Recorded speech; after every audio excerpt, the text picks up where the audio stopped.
Hey guys, it's Sandra from Conversion Minded, and today I'm going to be covering how to create a social media strategy that helps you build a following, establish your authority, and most importantly, drive massive traffic to your blog or your business. Essentially, what I'm covering is going to help you build your business on social media. Now, I know social media can be super overwhelming. I've been there. Maybe you've tried it before and you didn't really get the results that you wanted, or maybe you're even feeling like you don't have the time for social media. You're not quite sure where to start or what platforms you should be focusing on, or maybe you're wondering what you should even be sharing. So I know these are big topics and I know it can be very confusing, but the thing is, when you have a social media strategy that covers things like what you're sharing, the platforms you're sharing to, and how you're sharing, all of that confusion starts to clear up, and it happens pretty quickly as you start seeing social media working for your business to bring you in leads and subscribers and customers. The bigger thing here is that you're actually going to be able to save so much time because you're going to be automating social media. What I'm going to be showing you here is going to help you automate social media, which means that you're going to free up your time to focus on all of the other things that you need to do to build your online business. And just as an example, here's a few things that happened for me after just a few short months of digging into social media. My Pinterest followers went up over 1,000. I gained thousands of Twitter followers, and I'm getting now about 30 a day. My Facebook followers grew by 300. My Instagram followers grew by 500. Now I have about 6,400 followers. I got massive traffic. My page views went from 3,500 to just under 30,000. Now I've even doubled that. And most importantly, I gained subscribers. I went from zero. I had no subscribers when I was starting. I went from zero to 1,400. Now I'm getting anywhere from 50 to 100 subscribers a day, which is huge. And that's all from social media. So let me turn to this now. I want to show you how to put this into play for your business and get the same results. We're going to look at a process that includes daily, weekly, and monthly social media tasks. And then we're going to go over some guidelines to help you optimize your posting schedule so you can match your audience behaviors and preferences. So what I mean by this in terms of the process is we're going to create monthly goals. We're going to look at a system for sharing other people's content, and then a system for sharing and creating your own content. And the reason that I separate them like this is because they really do require slightly different approaches and slightly different tools. Some people loop it together. I think it's easier to think of them differently because you can kind of compartmentalize them and tackle each one of them separately and then use that as kind of a jumping off point to move on to the next one. So we're going to look at sharing other people's content, then we're going to look at a system for creating and sharing your own content, and then finally we're going to look at how to engage with your audience on social media and what you should be doing there. In terms of the guidelines, I'm going to show you the best types of content to share, the best times to post, and then how frequently you should be posting on each platform. And then to wrap it up, I'm going to actually show you a social media strategy blueprint that you can use to create your own strategy. There's a link to download this in the description so that you can put everything that we go over here into action. I like to start each month with a clean social media calendar, and this blueprint really kind of allows you to do that because it gives you some pointers. It's a refresh on what you should be doing daily, weekly, and monthly, and it gives you an opportunity to create your goals and kind of plan your month and know what you want to achieve. Now, one thing I have to mention so I don't forget, this is super important. I think a lot of people overlook it, but you really do need to know who you're trying to reach and who you're trying to sell to. And this is true whether you're launching a new business, launching a new product, you have a service that you want to sell, or if you're trying to, as in this case, reach people and engage with people on social media and leverage social media to build your business. You really have to be crystal clear on your target audience. If you feel like you need some help with this, I also have a link to download my customer avatar template, which I more than encourage you to do. I think it's super helpful to use for multiple purposes. Okay, so the first thing is, what are your business goals? What do you want to achieve monthly? We're not going to look at this in any larger scale than every month. What is it that you want to achieve on social media so that you're not poking around social media kind of in there, dabbling in there. Maybe you share a post or two, but you don't really have a bigger plan or goals attached to it that you want to achieve. And having those clear-cut goals is going to help you create content funnels, make sure that you're sharing the right things that lead to your end goal. So in other words, do you want to, let's say, add 1,000 new subscribers this month? Is that your goal? Are you looking to launch new products? Maybe your goal is to gain a certain number of Pinterest followers or Facebook fans. Maybe you have a new product and you want to sell at least 25 of those products, or you have a number that you want to hit. Or maybe it's a webinar that you're running and you want to get webinar signups. So you want to be very specific in terms of the number that you want to reach. This is going to help you do a couple of things. First of all, it's going to keep you accountable. You're going to know that every month you have that, let's say, 1,000 subscribers. It's not just a random or a vague number. It's 1,000. It's not 500. It's 1,000. So you know that if mid-month you're not reaching that goal, you might have to change your strategy or do something different. And it also gives you something to measure against for the next month to see how far off you were in that goal, or maybe it was a little bit too ambitious, or maybe you need to like ramp it up. Having very specific goals is really going to help you get the most benefit. Step 2, now we're going to look at sharing other people's content.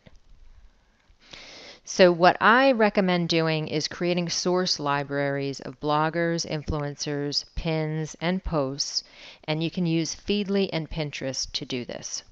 So on Feedly, you can search for blogs. You can search right in the Feedly and add them to your feed. For instance, some of my Feedly source blogs are Social Media Examiner. That's where I kind of share social media tips. I also use Copy Blogger in there. I have amyporterfield.com in there, and I also have Jeff Bullis. And all of these sites are really specific to online marketing or online courses or blogging tips. And this is what my audience really would like to know more about. So these are the blogs that I generally bring into Feedly. And then on Feedly, I create collections, and then I can take a look at the feeds of these blogs, and then I can share them out to my audience as well. Pinterest is also a great place to create a source library. And what you want to do on there is create secret boards that only you can see. So when you save pins there, they're really just for you. And then when you like, you can use the scheduling tools I'm going to show you in a bit to share them with your audience. So it's basically you can populate these secret boards with as many pins that you find, and then you can share the pins to your audience, and you can also share the URLs to your audience as well if you would like to share them on a different platform.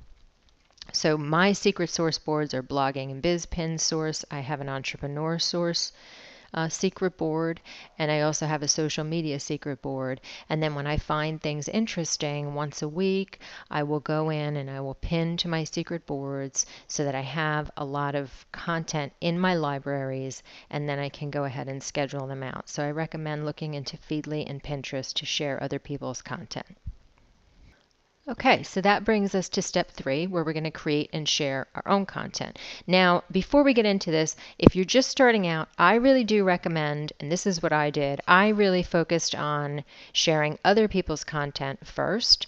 I didn't really have a lot of blog articles to share. I was just kind of ramping up my own content library, and I still wanted to build a following, and I still wanted to get used to regularly sharing and scheduling on social media. So I focused on step number 2 first. Depending on how far along you are in your business or how much content you have to share, it may be good for you to also start with sharing other people's content.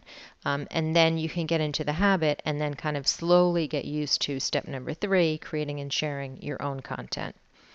This gives you some time to ramp up your own content marketing efforts and your own original content.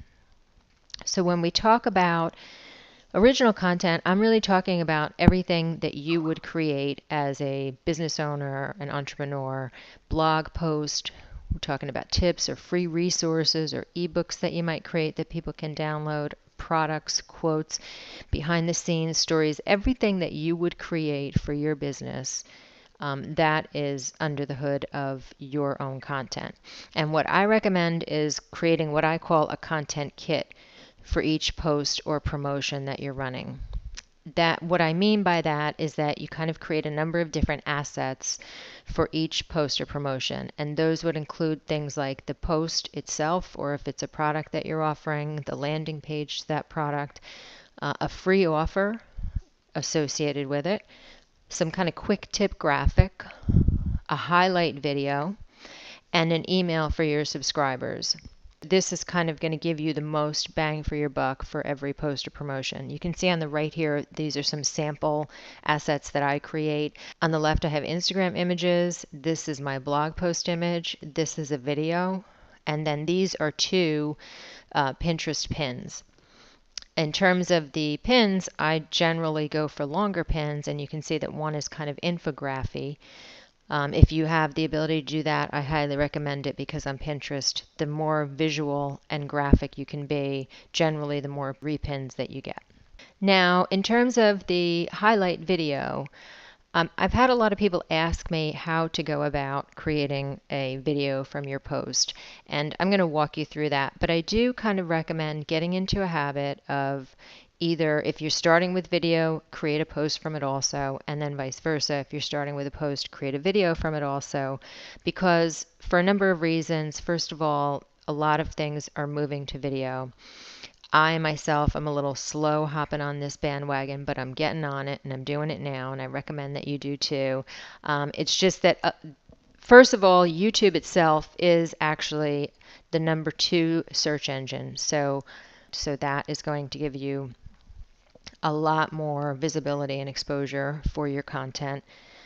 And secondly, Facebook Live is a huge, huge way to also not only drive traffic, but also to get email subscribers if you do it right.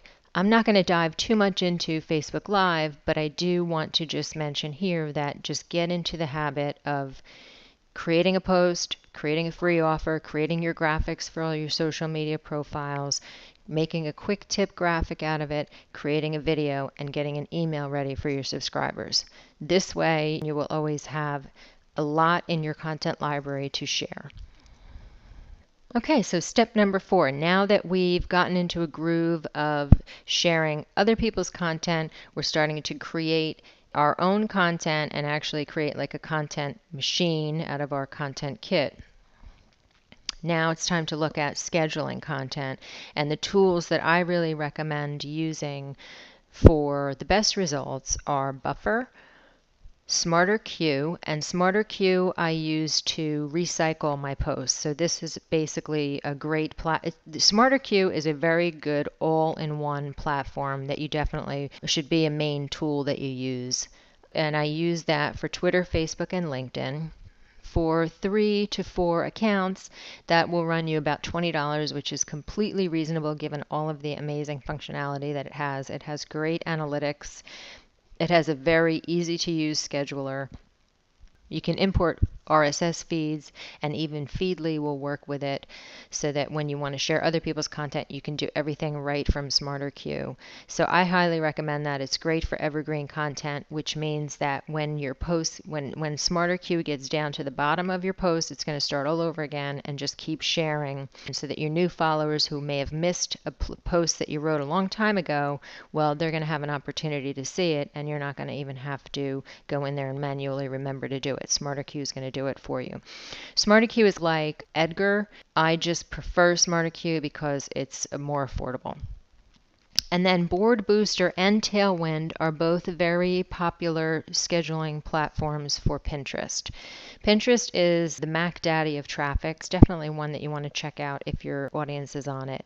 So I do use both Board Booster and Tailwind, and I highly recommend checking those out. The scheduling tool that I prefer for Instagram is Planoly.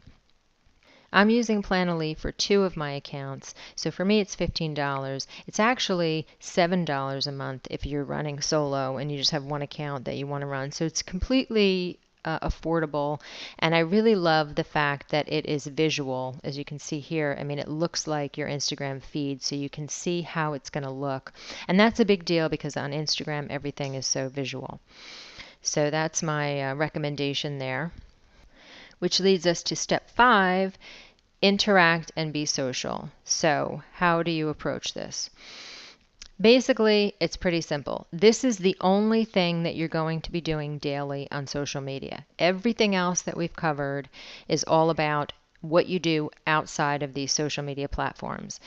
What you're going to be creating content, you're going to be scheduling content, and you're going to be kind of queuing it up to go out.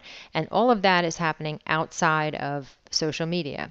You really do want to limit your daily time on social media to 15 to 20 minutes a day.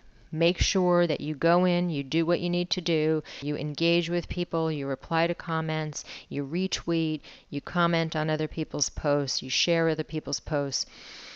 But then close down those browser windows, get out of Facebook, get out of Pinterest, because it will suck you in. So limit your time to 15 to 20 minutes a day. Definitely make sure you do it, but I recommend not interacting or not going on social media during your most productive times. Leave that for your content creation, meetings, client work.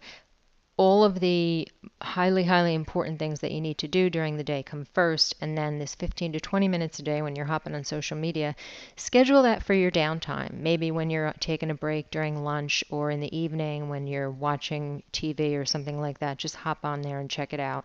Just be really careful that you don't spend more time than you need to and kind of get lost getting distracted by other posts.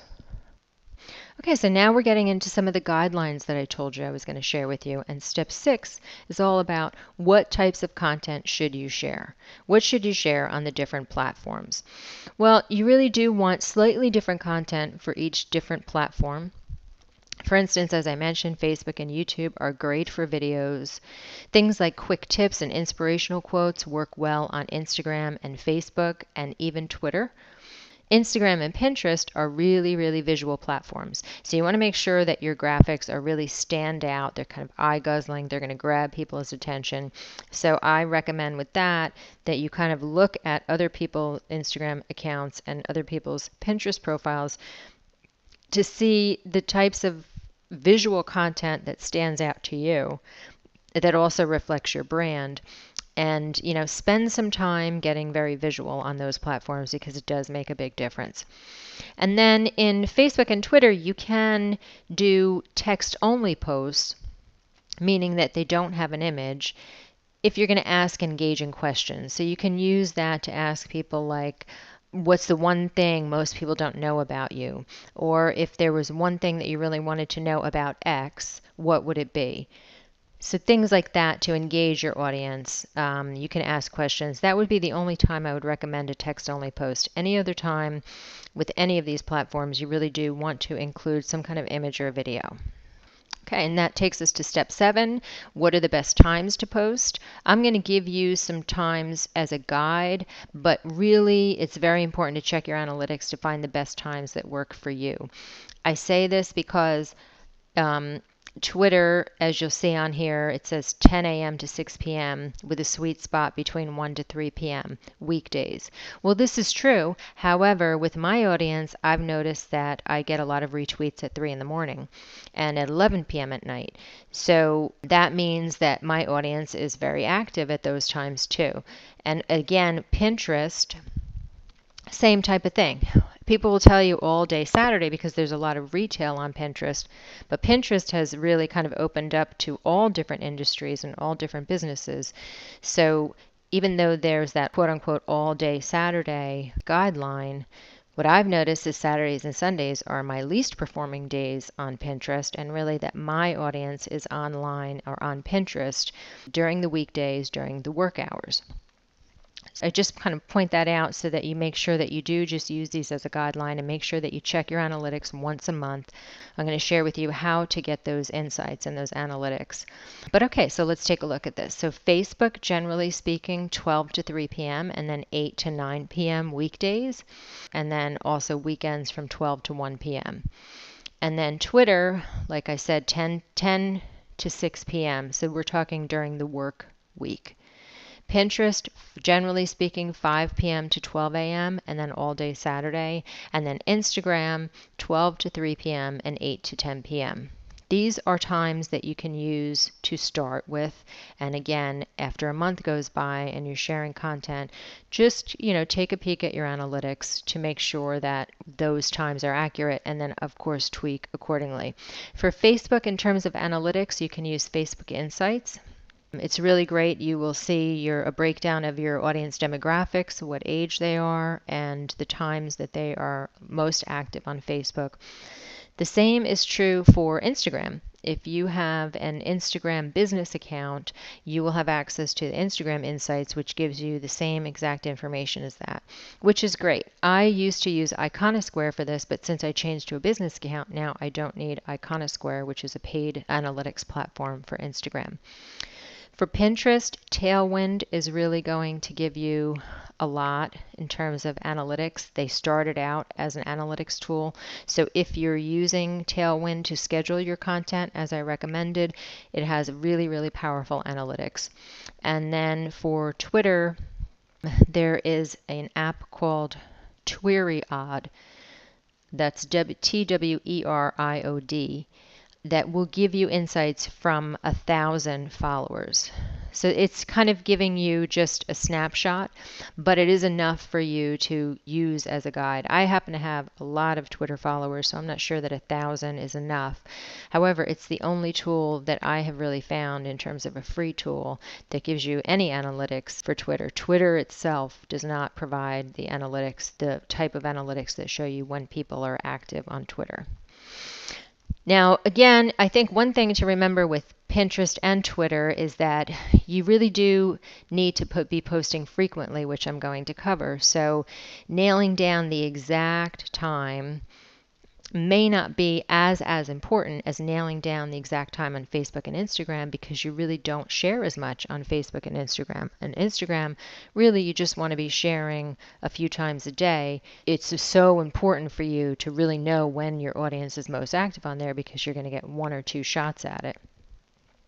So that brings us right to how frequently should you be posting on each platform. So my recommendations are Facebook 1 to 3 times a day. Twitter, you can do up to 30 times a day. Pinterest, you can do up to 50 times a day, although I'm not sure that you need to. I think, if you settle on a sweet spot at around 30, it's going to be fine too. And then Instagram 1 to 2 times a day. What I recommend is start by posting 1 time daily on each platform, then increase it to 2 times daily. And then once you have that into a routine, you're going to be covering Facebook and Instagram, then you can dig into Twitter and Pinterest a little bit more and share more frequently on those. Okay, so I want to stop here for a minute and just recap and look at maybe what a typical day on social media might look like, given all these guidelines and the tools that we're using. Let's say on Twitter and Facebook, you share your own blog post and maybe a quick tip. And then on Pinterest, you share 5 pins from those secret source boards that you created. And maybe while you're on there, you repin 5 pins and share them with your audience also. And then on all the platforms, you're going to moderate, engage, comment, like, do things like retweet and share. You're going to do all of that engagement and interaction. You're going to use 15 to 20 minutes a day to do that. So really, you can see that all of this, in terms of a day, you're looking at maybe a total of a half an hour. Not much time that you have to spend to get a lot of results. Okay, and then the last step here is to queue it all up. So here's where we're going to pull it all together. So we're going to plan the content that you want to share around your monthly goals. And you're going to use the social media strategy blueprint that I showed you earlier to do that. So on the first Sunday of every month, use that to plan your content for the month so that you know what you want to share.